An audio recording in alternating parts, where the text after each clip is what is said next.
My friend and colleague at the Mises Institute, Joseph Salerno, published a book this year entitled Money, Sound and Unsound. The book consists of 26 chapters, which were based on articles that were published over the previous 30 years in publications around the globe. And the common theme of that book is explaining the principles of sound money to an audience of non-specialists. And this principle of sound money consists of two things. The first of which is the positive affirmation of the market's ability to discover and maintain money and provide all the benefits that it confers upon society. The second is the negative view of government meddling in money and all the negative consequences it has for society. And Salerno is a leading light in contemporary Austrian economics. The book really does a marvelous job of presenting all the important theoretical debates to the general reader. There are, of course, important historical stories that are beautifully disentangled, particularly regarding the Great Depression.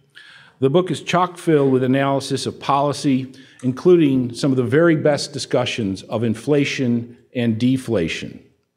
Finally, in terms of moving forward, the book contains several important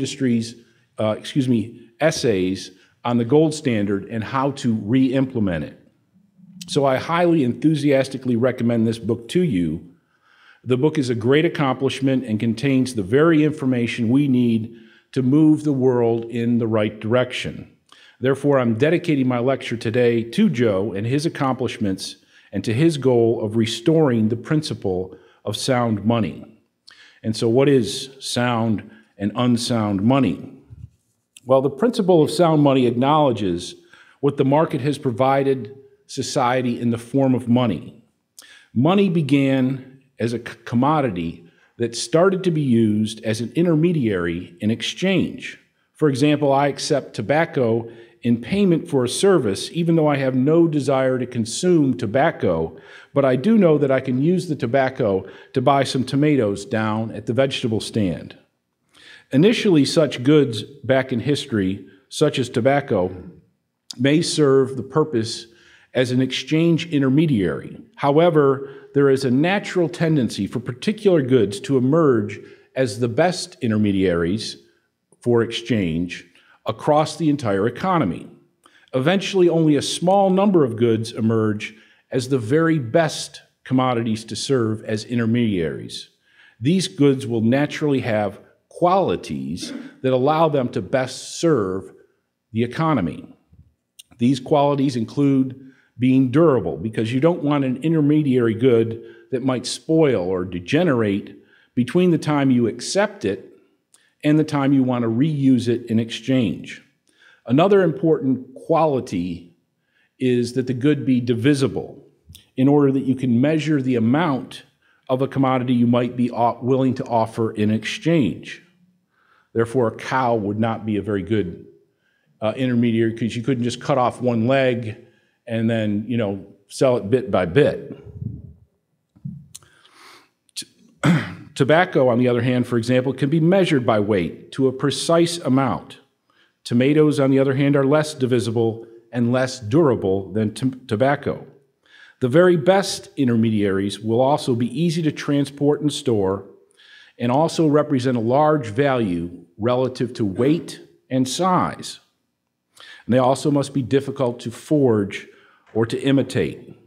The commodities that emerged on the market process as the very best intermediaries are what we call money, or the medium of exchange, because they are the very best in terms of saleability in the marketplace.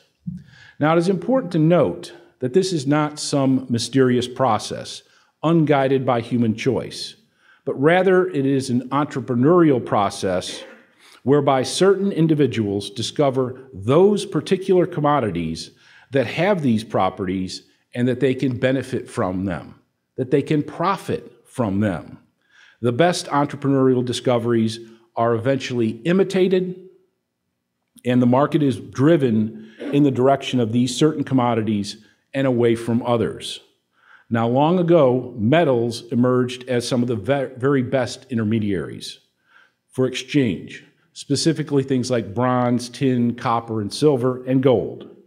These commodities are extremely durable, highly divisible, easily transportable and stored, and very difficult to counterfeit.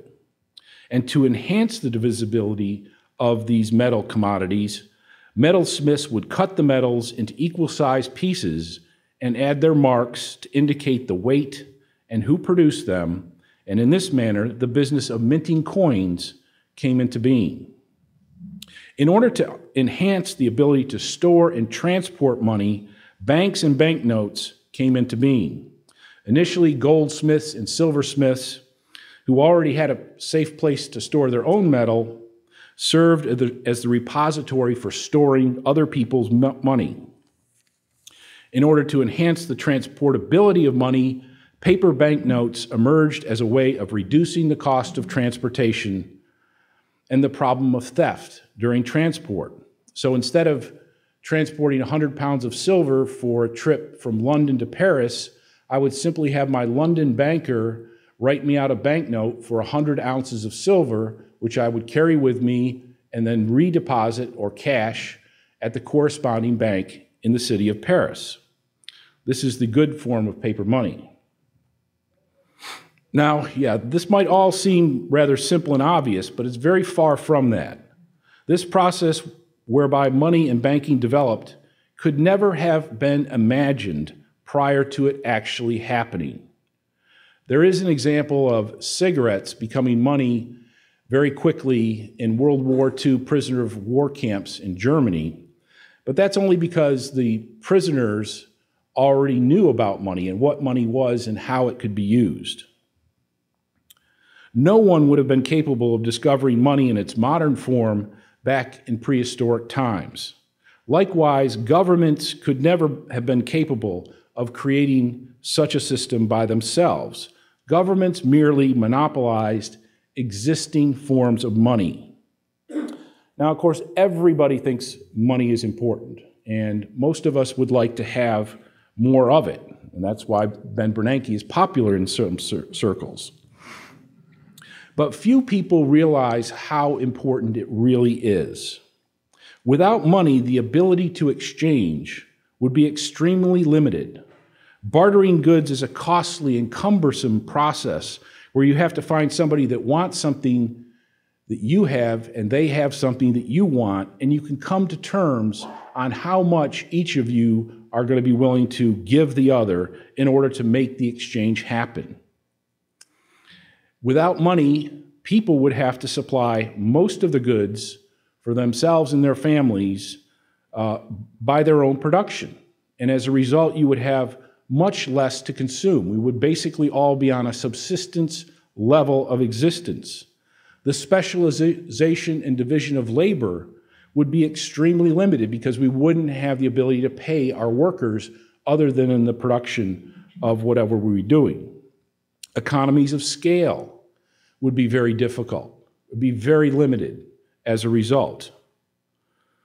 Complex goods simply could not be produced without the existence of money. We wouldn't have prices, we wouldn't have wages, we wouldn't have the ability to create complex production processes. And so barter is very, very difficult form of an economy. And you can't just go to Craigslist and put what you have up there and try to find somebody that you can make an exchange with. There would be no Craigslist. There would be no computers. There would be no internet. There would be no cell phones. There wouldn't even be phones. In other words, the long-term development of our standard of living is based on and coincides with the development of money. There are still societies in Africa and Asia and the Americas that are non-monetized, but they're very primitive. People live in primitive structures, have primitive clothing, and have a very unsure supply of food. They have none of the things that we take for granted, like indoor plumbing, refrigeration, soap, clean underwear. Their lives could be healthy and satisfying, but the point is that their lives are very different. And if we didn't have money, our lives would be incredibly different. So the principle of sound money is based on commodity monies that emerged from the market guided by the principles of property, commerce, and entrepreneurship. As the system of money developed and spread across cultures, it did cause shocks to various culture-specific economies as they became integrated into the system. And such integration is always a messy process, but ultimately the monetary integration itself was a wholly beneficial process to both societies. Now, on the other hand, any step away from the principles of sound money can cause the type of shock wave to society that has negative economic consequences for society. And here I am speaking about the unsound money, and specifically about government interference and intervention into money and banking. The first type of intervention is the monopolization of money and banking, basically the government taking control over the minting of coins. Now, this may have an initial appearance of benefit as the coins become homogeneous, the government has the power to stamp out counterfeiters and the like. However, government monopoly ultimately leads to a second type of interference, which is debasement of money, or what we call monetary inflation. Government and counterfeiters will shave, they'll clip, they'll reduce the size of coins over time in order to have more money to spend for themselves. And of course, now we have simply electronic monetary inflation where they press a button and the money supply starts to grow. And even if the state did not use the monopoly to inflate, it would have destroyed the market process. Only with competing money suppliers would it be possible to have certain types of innovation and product development that improves money and thereby enhances economic development throughout the economy. And another book that I'd like to plug is by George Selgin. It's called Good Money. And basically, it's a wonderful historical study which shows that when the government stepped away from the minting of small change, that the private sector moved in, took over, and provided a better product than what the government had done previously. The types of innovation that have occurred with state monopoly of money have all been negative. They include fractional reserve banking, bimetallism, the gold exchange standard, central banking, fiat paper money, the Bretton Woods system, the World Bank, the International Monetary Fund, the current dollar hegemony, and of course, QE2. Now, time limits me from actually going into the problems of all these developments, but rest assured that they are all handled in great detail within the Austrian economics literature and on Mises.org. Needless to say, we have drifted far, far away from the principles of sound money. We now have a system of fiat paper money with no commodity backing whatsoever. We have fractional reserve banking that until recently there were basically no reserves backing up our demand deposits. And finally, we have a central bank that has embarked on a series of extreme and unconventional policies. Our national debt is exploding, and we have a future unfunded liabilities, or what they call now a fiscal gap, that has been estimated to be as high as $200 trillion. And of course, debt is the sort of the fuel that fires inflation. The more debt a nation has, the more inflation it tends to undertake. And now we have quantitative easing too. We have the price of gold shooting up over $1,400 an ounce. And so finally, the gold standard is back in the news. On the one hand, you have Robert Zoellick, who is the head of the World Bank, has suggested that we go back to some type of gold price targeting as a guide for monetary policy. Sort of a positive statement about gold. On the other hand, you have New York economist Nouriel Roubini, who has recently attacked gold for several reasons. First, he says it would limit the Fed's policy flexibility. Second, it would prevent the Fed from stimulating growth. Third, it would prevent the Fed from managing the price level. Fourth, it would prevent the Fed from being a lender of last resort. And fifth, it would prevent the Fed from bailing out the banks. Now, of course, these are precisely the reasons that Austrian economists oppose the central bank and support the gold standard itself.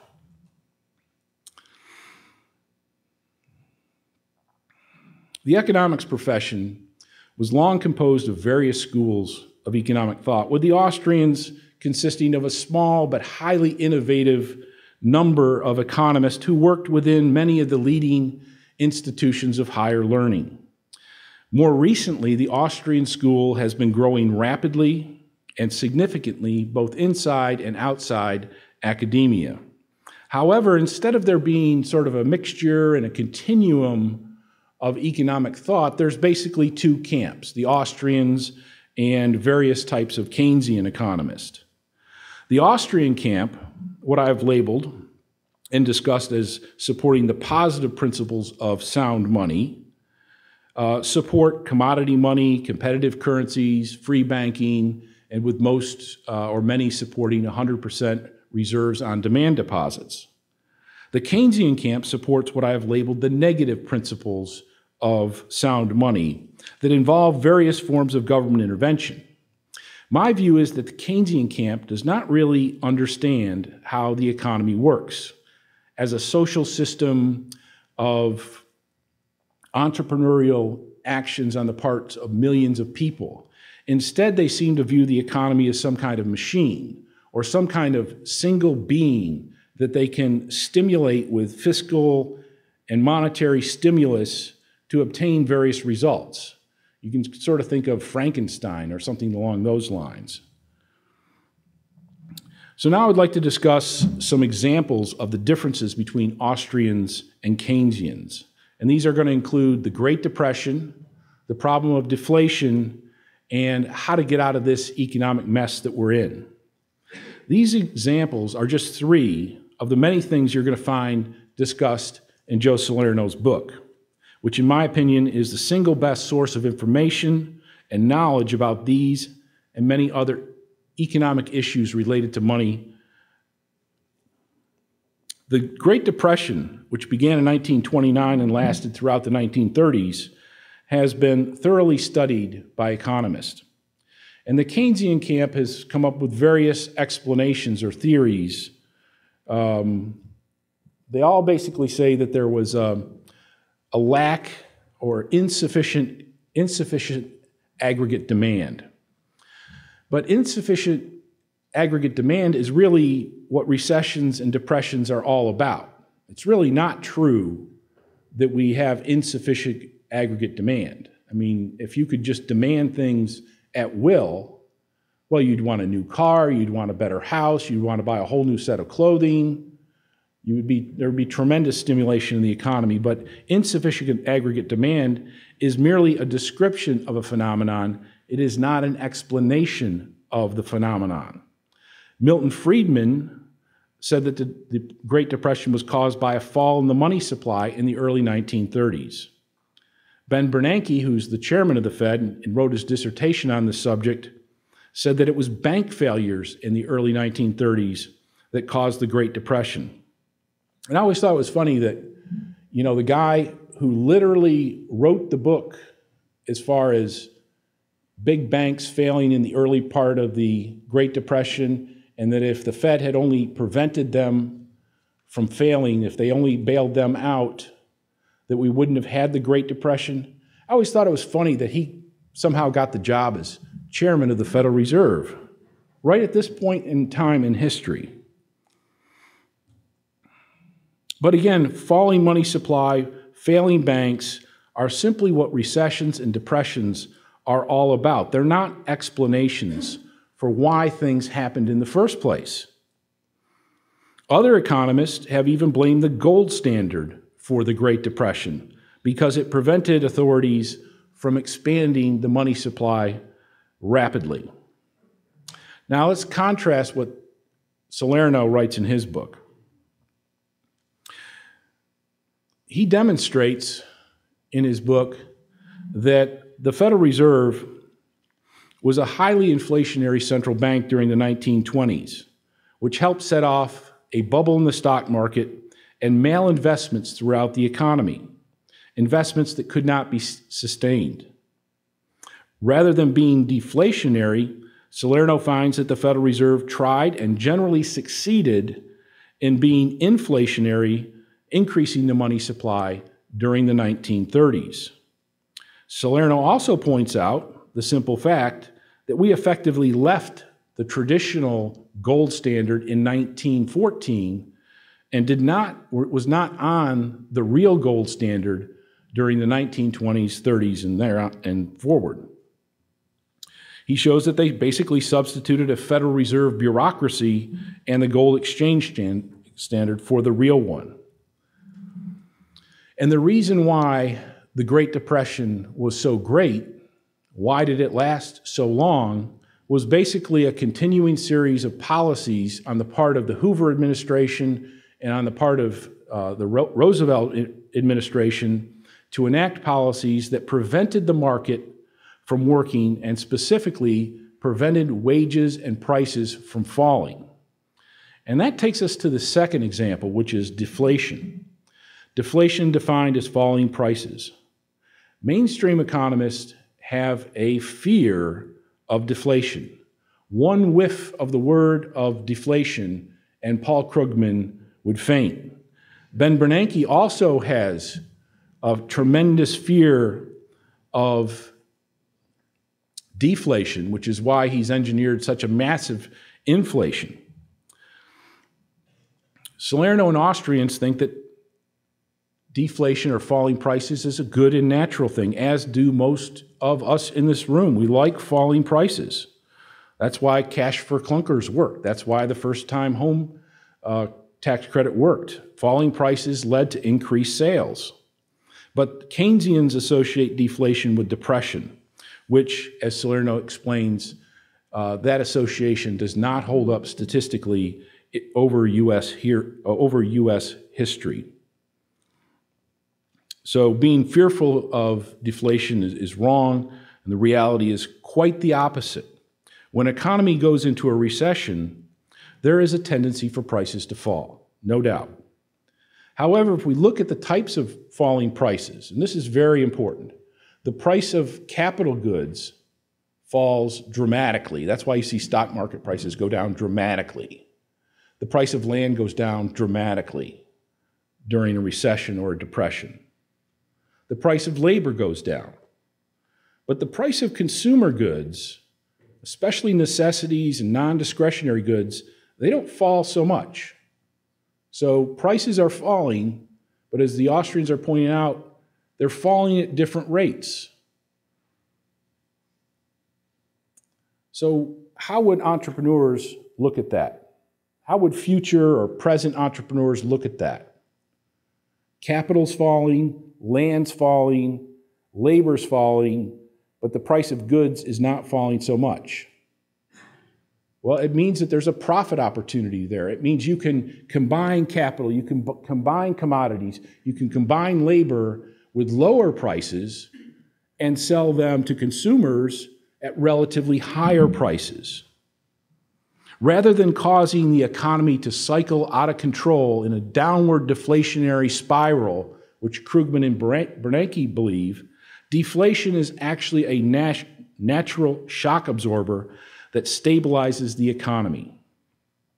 The final example is the differences between the two schools in restoring prosperity.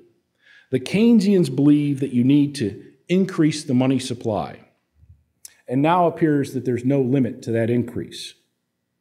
They also believe that you need to have stimulus spending, and there seems to be no end to that anymore as well in their minds. As part of that stimulus, they recommend that the government borrow the money, increase the deficit, and increase the national debt. And again, there seems to be no limit to all of that. Whatever is necessary to get the job done.